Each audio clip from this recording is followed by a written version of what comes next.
Hi, how are you? Hope you're doing well. Hope you're enjoying the class so far. We're going to look at something very interesting today. It's called the Business Viability Assessment. Now, the point here is that there are people have ideas on new businesses. They have new ideas on innovation. Sometimes you have them yourselves, or sometimes your friend comes up to you and says, "I've got this idea for something." Sometimes it's your boss, and they tell you, "Look, could explore this. I've got an idea. We want to try this new business idea. Um, let's go for it." And you think, okay, I'm going to work on this, or sometimes it sounds good, or maybe on my own idea sounds good, but you don't know. This tool that we're going to talk about today, it does not guarantee success. However, it does point you in a direction for seeing if your business idea has intrinsic value, if it has some legs, if it could work. And if you don't do this, then you're working in the dark. Um, I'd say I derived this from a lot of my own work over the years, but also I benefited a lot from Jim Collins' book, Good to Great. He done a lot of research in there, and I took some of his concepts and I made a tool out of them.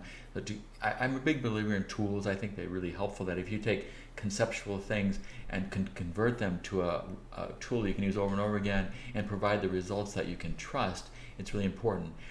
Most people, every situation is like new, so they kind of flounder around. But if you develop, the more you can develop a business approach to certain things, particularly on strategy, and have tools you can use over and over again, and you're going to see them a lot during this course, it can really benefit you. And this is one of them.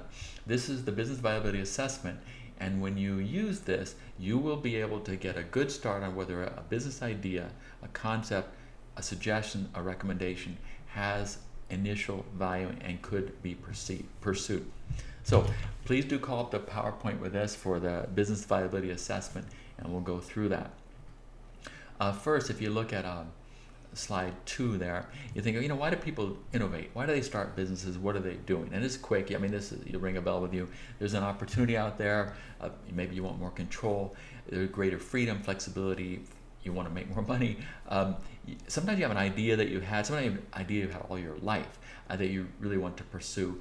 And sometimes it's something you believe in and maybe you really love, that is different from what you're doing now.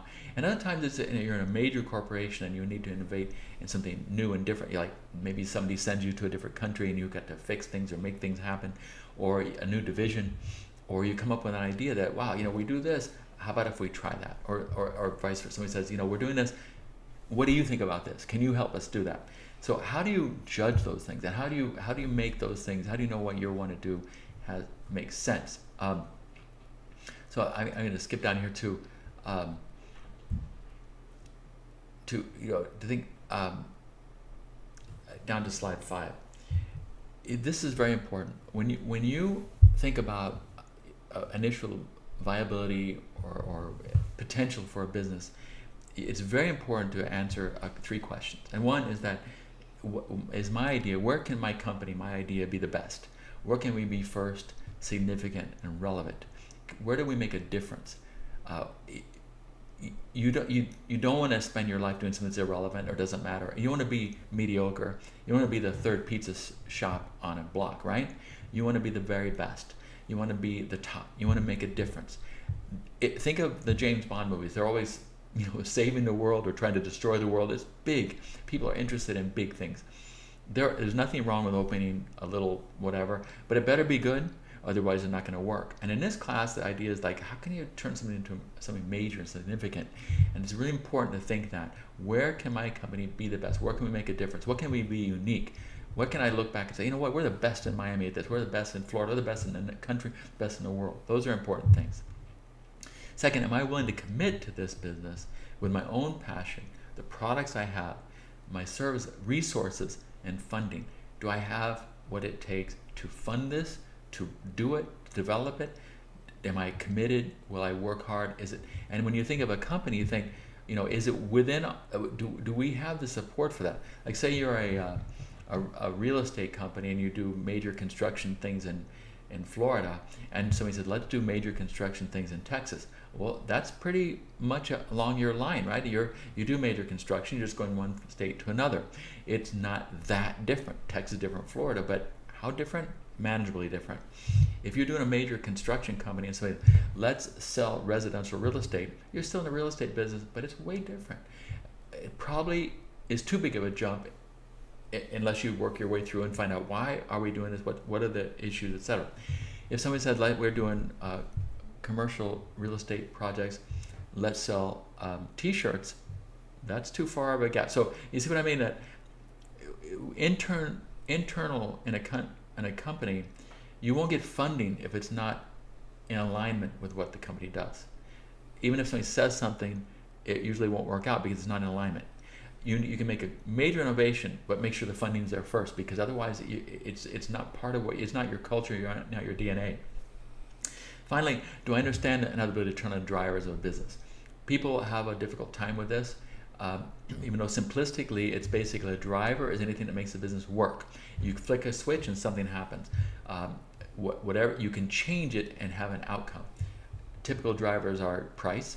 Price is always a driver. If you raise the price, it impacts. If you lower the price, it impacts. If you say you're in a restaurant business, location.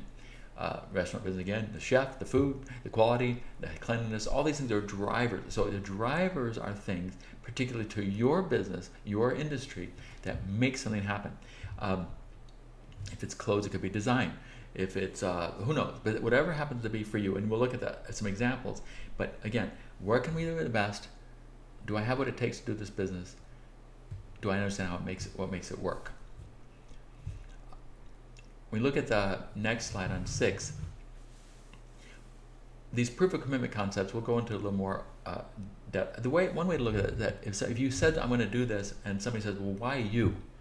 Those are your answer has to be because I've got the experience, I've got the funding, I've got the knowledge, I've got the contacts, I've got the track record, I have this abilities, I have this network, I want to do it. All these things that go into that answer.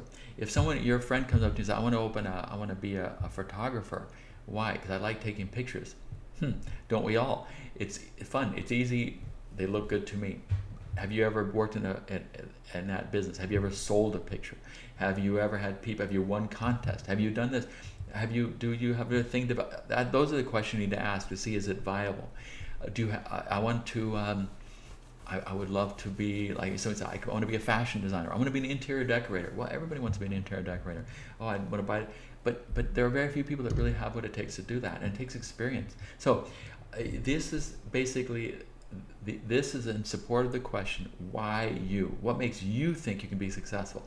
And if your boss comes and says, we want to open a commercial real estate thing in Texas, how can we be successful? Because we're going to get the funding. It's in our sweet spot already. Texas is wide open. These are the drivers of the business. These are the things that support that business. Now, and you can see the list there. You may not need every one of these every time, but there's a list. Make sure you look at that list to see if they could apply to your business thinking in terms of the commitment and passion. Funding is a big one. A lot of times you'll think that, I'll get a loan from a bank to start my new business. You won't. Banks do not lend to new businesses. They need 2 to 4 years of consistent, positive track record. They need high credit scores. They'll probably ask you for collateral. Banks are not in the business of losing money. They're in the business of lending to people that they can that can pay them back. So you'll need to look at your own resources, family and friends, investors, other people that might believe in your idea based on how you propose that. Now, I'll tell you, if you cannot propose it along the lines of viability, you won't get the investment. You need to show investors why you. What is your background? Why do you think you can be successful? To show them. And then finally, we're looking at the drivers. Drivers, again, are the things that you flick and it happens. Always going to be price, location, product type, quality, credibility, cost of fund, all sorts of things that make the business work. You probably wouldn't know these things day one unless you've been in the business for a long time. However, you need to find them out. So if you don't understand what makes the business work, you need to find out. You need to ask people in the business. You need to research. You need to work in that business for a while. If you want to open a brewery, there's the brewmaster, and he'll be a person that went to university for that, got a degree in that, worked several years in that, is a scientist. Because you want to have a brewery, who doesn't? But that isn't enough. Why? What do you have? The credibility there, and the driver, the taste, obviously the quality, the cleanliness, all that sorts of things, the location. Those are things you have to put together to be able to explain to an investor why they should take a chance on you. These are some lists of drivers there. I will say that in general, people have a hard time with the drivers. When it seems simple, well, I get it, what makes it work. But for some reason, it's harder than it looks. You have to do it a few times. Do it a few times, think of different business ideas, think you can come up with the drivers to them. And remember, it takes research. We, as humans, we tend to take the easy way out. That doesn't work with drivers. You have to dig in, find out the answers are there. And you have to find them to show that you understand how your business works if you intend to get the financing for that. So let's look at the tool here that is on slide 10, 11. But you look at this tool. This tool it takes all that and puts it into a manageable format that you can fill out and use, and it tells you whether your business has initial viability. First of all, if you look at that, let's look at the next page and say, what's the idea for my business? Say you have I don't know, a tech idea. Well, okay, say you have a phone, and you've developed an app that while your phone is in your pocket and you're walking around, it can assess how your strength of your heart, what you're doing during the day. Is it putting stress on your heart? Is it good? Is it? But anything like that, and without touching, just in your pocket, it can assess those things. Okay, sounds great. Then you think, all right, that's my idea. And I think it's big because people, just from that, they can health check on themselves. Everybody has a phone. It looks like it's got size. Oh, that part's fine. Now, why do I think I can be successful? Do I know anything about science? Am I a phone technician? Am I a heart technician? Do I know? Maybe you don't. Maybe you do. Maybe you work in an urgent care thing. Maybe you have an affinity. Maybe you've been you're part of the technology advances in the phone industry. Who knows? But maybe you aren't. So maybe you think, well, I better get those people. My team has that. So then if you have a member of your team that touched those bases, that's in your proof of commitment, passion, resource, because you have it. If you have the affinities, the contacts, maybe you have a connection with a Baptist Health that you can get this in there.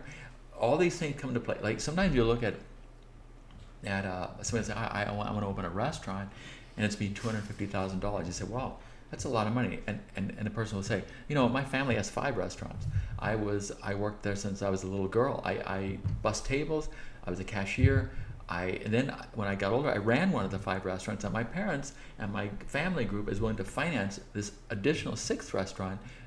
And you think, well, you got the things in that line.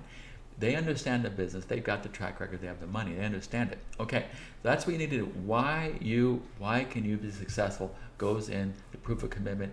And then remember, don't forget financial resources, the funding, because if you don't have that, nothing works. Then you go to the drivers. What makes it viable? Again, the price, location, product type, quality, all these things I've listed there can give you an idea on what I should be looking for and understand about the drivers of this business or the drivers of this business idea. What makes a difference? All these won't apply, but some do. Like I said before, people find this a bit problematic. But think about it. Why do you buy that pair of sneakers? Why do you go to that restaurant? Why did you buy that car? The price, the looks, the quality, the reputation, the seasonality, the style, whatever made you buy it. Flip it around and say, the other side, the business is making that happen to attract you, to entice you. So see, what is that? What are those things that can work that way, that become drivers of the business? Then you do that, and then you can write additional comments on either the proof of commitment or the drivers, etc. And that next thing on page 15. And then finally, as you see on slide 16, that's what a business viability assessment filled out looks like. Highly effective, highly professional, and you make sure. Now, if you have gaps, what does that tell you? That you have to fill them, or that maybe this business isn't for you. Maybe you don't have what it takes to start this business now or ever. So it's wonderful not to do something you're not going to be able to do, or that you understand what it takes to fix it. And if your drivers are empty, that means you just haven't worked hard enough to understand the business yet. You can fix them. You want to open a retail store, um, you need to know the price per square foot, the rent. What is it? How much are you paying? These are, every business has these little intricacies, things that drive that business, and you need to understand those. But they're all available. It's just a matter of work. Okay, so that's it. That's what you end up with. Now, I'll say this is a very important tool, a very useful tool. Maybe y'all have heard of SCORE. SCORE is a nationwide business that helps entrepreneurs get started in America. They're in every city. There's a big chapter in Miami, and I do some work with them. And when I first started years ago, they said, we know our biggest issue is people come in with the craziest ideas, and we can't mentor them because we don't even know. The person might say, I might start a car business, a used car business, or like a junkyard business, or I might open a flower shop. He said, well, what is it? Which one? So they go all over the place. So I mentioned this tool. Now, if you're in SCORE in Miami and you want to meet, they run a seminar 2 or 3 times a month. On this, if you want a mentor, you have to fill this out. In other words, they think this tool is so useful, they screen every single person they want to help with it. And it's that powerful, because then the mentor can start working with you. And once you've done this, we say, okay, we're somewhere. Let's go forward. So I really encourage you to try this, and you should really, every single time someone says, here's my idea, can you work on that? Or you think to yourself, I have an idea, just run it through the business viability assessment. You'll be able to tell right off the bat, with a little bit of work, do I understand what I'm doing? Can I be successful? Do I understand the drivers? What do I need? What do I have? What do I need to fix to go forward? You have to start here. Okay? So I hope that makes sense to you. If you have any questions whatsoever, please let me know. Email me, call me, and we can talk about that. Okay? But I really do encourage you to use this tool. It's highly effective and makes a big difference in going down the path. Yeah. Just one last thing. If you look at how businesses after, like, say, startup business after 3 or 4 or 5 years, about half of them fail. About half of them are still in business, but half of them fail. If you ask them why, they would say, we ran out of money. Why did they run out of money? Because they couldn't sell. Why didn't they sell? Because they didn't understand these two things. They didn't have what it takes to start the business, and they did not understand the drivers. Sometimes they'll say, you know what, the first 3 months we did this, then when we understood better, we made this pivot. Guess what? They're too late. That 3 months cost them their financing, the funds they had available. People usually start business without a whole lot of money, so you can't make a whole lot of mistakes. You have to try to avoid the mistakes and hit the ground running faster, and this helps you do that. All right? So, good talking to you guys. See you later. All right, thanks.